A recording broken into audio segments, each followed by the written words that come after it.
Good evening, learners! So, I'm back with a vengeance. Just kidding.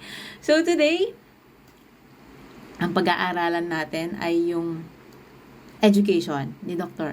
Jose Rizal.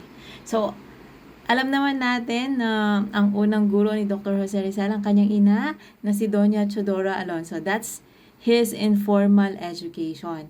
And aside from his mother, meron siyang naging 3 tutor. At sino-sino itong 3 tutor na ito? We have Maestro Celestino. Number 2, Maestro Lucas Padua. And lastly, Maestro Leon Monroy. Kasi inaano ko siya, mnemonics.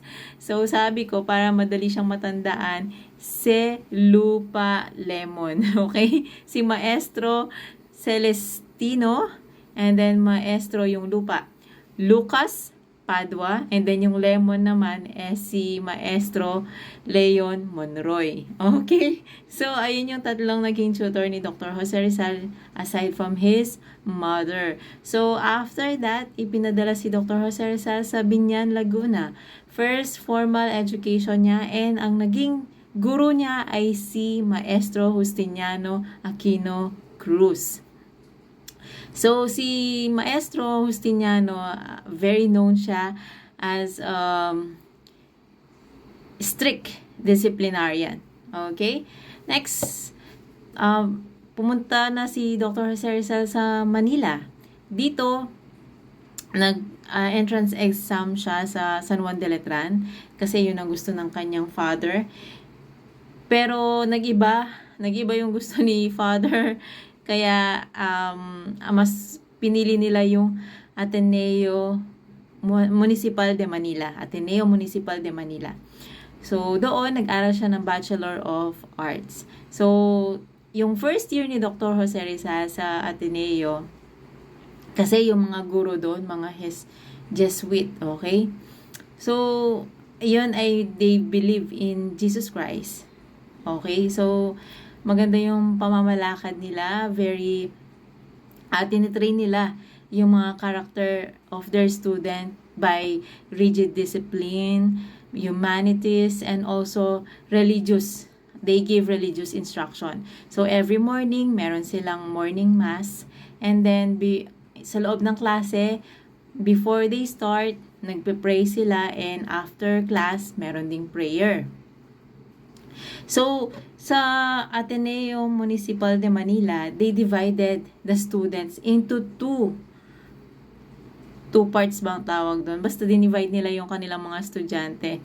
And then, yung isang grupo, they divided them into 2 groups. Yung isang group, okay, tinatawag nilang Empire. Okay? Tinatawag nilang Roman Empire. Okay? Bakit? Kasi they call them internos borders.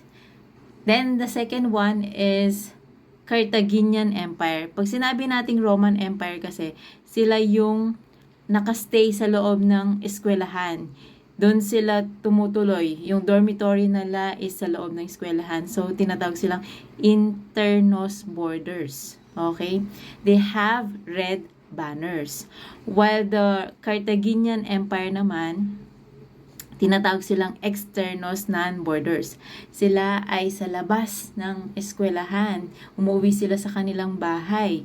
So, yung banner nila is blue banners.